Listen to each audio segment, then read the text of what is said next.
안녕하십니까. 이번 동영상은 조희대 대법원장께 드리는 고언입니다. 조희대 대법원장, 입법 권력과 밀착하면 사법 신뢰가 무너진다. 이런 데의 동영상입니다. 입법 권력과 밀착하면 사법 신뢰가 무너진다. 입법 권력이 누굽니까? 지금 여기 국회를 누가 장악하고 있습니까? 바로 이제 이재명의 민주당.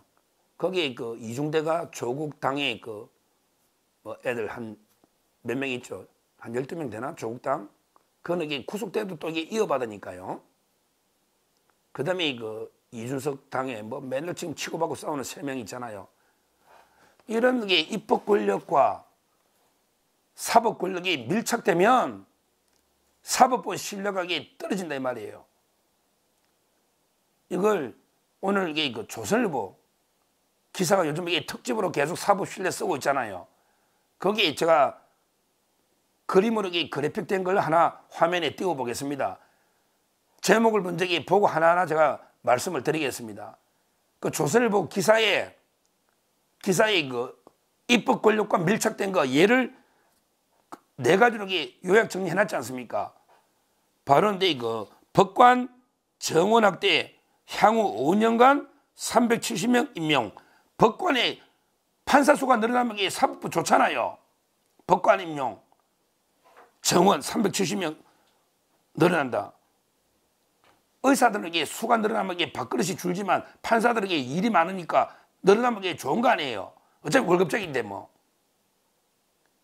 그 다음에 예산 정액 보세요. 작년 대비 6.4 그러면서 예산이 얼마 늘어났습니까? 1385억. 작년 대비 예산이 1385억 6.4 늘어나고 판사들 직무 수당도 올려주고 하잖아요. 그 다음에 법관 임용 조건 이게 수건 사업이잖아. 원래는 법조 일어날 해가 변호사 중에 판사 뽑으려고 옛날에는 7년 10년 이상 변호사에게 뽑는데 그 우수한 사람이 안 오니까 이걸 5년 이상으로 줄여주겠다고 옛날에 이 법을 만든 놈들이 다 바꾸고 있잖아요. 그 다음에 국감 편의 봐주기. 국감을 보통 막 10시 11시까지 막 쪼대고 몰아붙이더니 법원 할 때는 한 7, 8시 마치고 우리 밥이나 같이 묵시다. 이게 뭐냐고 이게. 옛날에 제가 국회 근무할 때 옛날에 제가 97, 8년 그때는 국정감사하면 꼭 밥을 같이 먹는데 요즘은 그걸 안 그러거든요. 피감기관하고. 그런데 국회의원하고 법원 고위직하고 회식하고 만찬했다.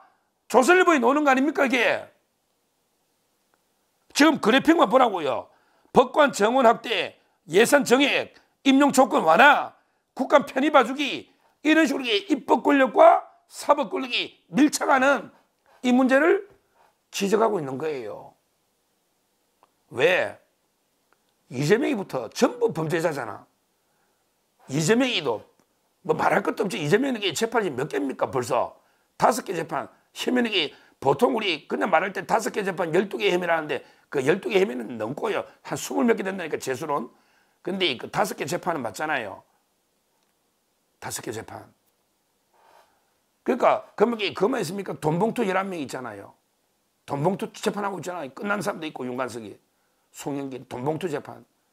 그 다음에 또 뭐 있죠? 선거법 재판. 이게 중요하잖아요. 선거법 재판. 그 외에도 그 개인 재판 받고 있는 게 또 비리도 많잖아요. 황운하부터 여러 사람 또 있잖아요. 송철호 사건도 있고.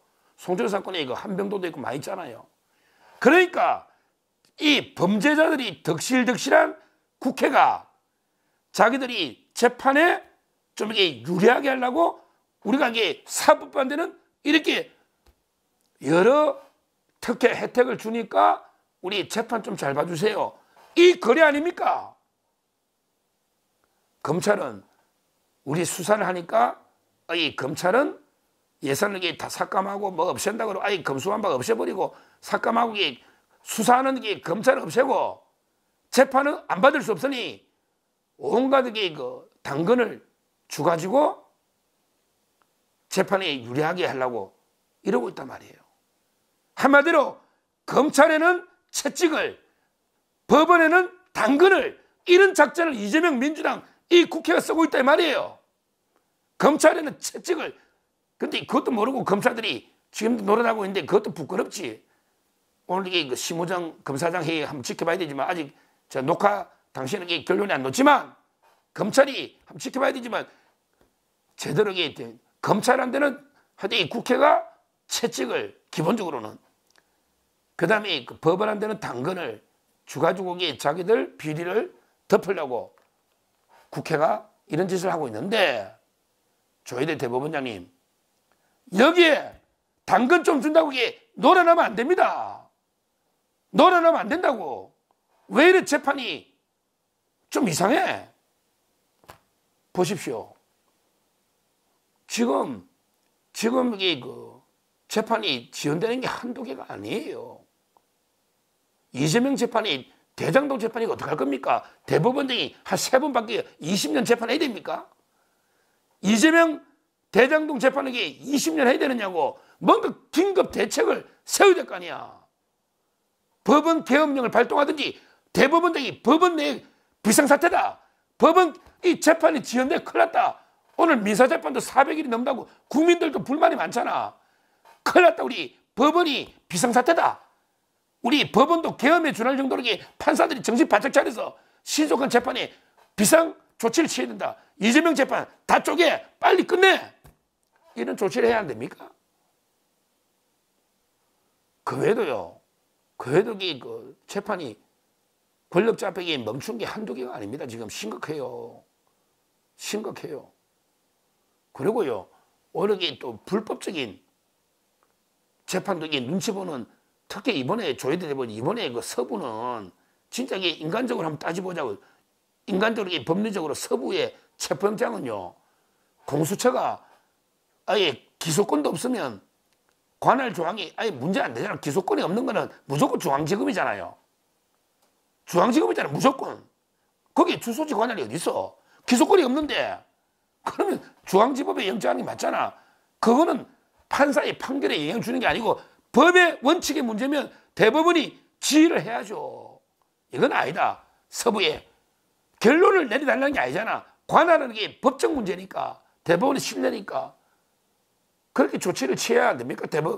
대법원장이 하든지 대법관 회의를 열어서 하든지 비상사태인데 지금 국가. 그래 이게 법원이 서부지법이 지금 완전히 무너졌잖아. 거기 가가지고 뭐 심리치료가 또 저쩌고 아유 큰일 났다. 이게 중요한 게 아니란 말이에요. 왜 법원의 신뢰가 산산조각을 나고 파탄났는지 본질을 봐야 돼. 본질을. 서부지방 사건에게 겉으로 나타난 결과고 본질이 왜 국민이 이렇게 사법 불신하느냐 이걸 봐야죠. 말도 안 되는 게 그 관할이 놓으면 이거는 그 대법원의 대법관 회의라는 게 왜 필요합니까? 심우정 총장도 검사장 회의하듯이 대법관 회의를 열어서 관할이 이거는 공처 관할이 문제니까 앞으로도 공처가 수사하는 게 있잖아. 기소권 없는데 이런 경우는 다 중앙으로 보내야죠. 수사권이 기소권이 없으면 다 중앙지검에 가니까 기소권이 없는 사건은 공처는 무조건 이게 중앙지법의 관할이다.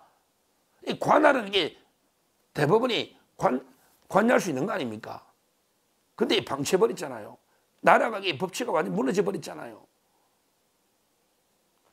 이럴 때 이거 좀 강단 있는 게 그 법치 대법원장 그다음에 검찰총장 지금 박성재 장관은 뭐 탄핵이 돼버렸으니 두 분이라도 좀 정신을 바짝 차려가지고 이게 법치가 지금 무너지고 있는데 완전히 법치가 산산조각 붕괴되고 있는데 와해되고 있는데 두고만 보고 가만히 있는 게 맞습니까?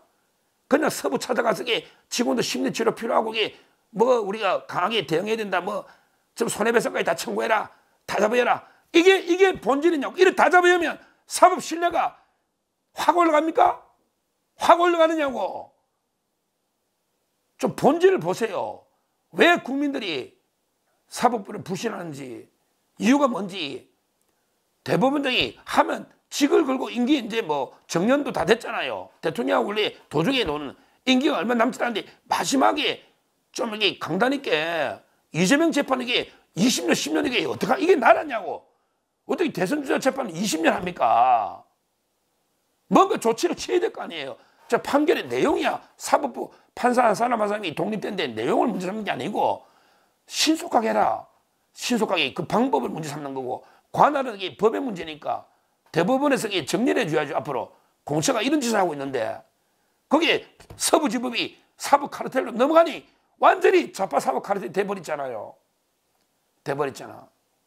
지금 대법원은 이제 뭐 이영구 우리 운동권 출신 구속 조국 동기 그 외에는 이게 우리법 연구에 이제 뭐 다 나갔잖아. 거의 나갔고 많이 대법원은 바뀌었는데 헌재가 지금 문제죠. 문제인데 근데 제 말은 이게 그 대법원이 살아있을 때잖아. 그러려면 이게 그 대법원장이 뭔가 강단 있는 이런 게 그 조치를 취해야 되는데 오죽하면 이게 조선일보에 이러면서 이 입법 권력과 가까워진 법원 이러게 그래픽이 4개 나오잖아요.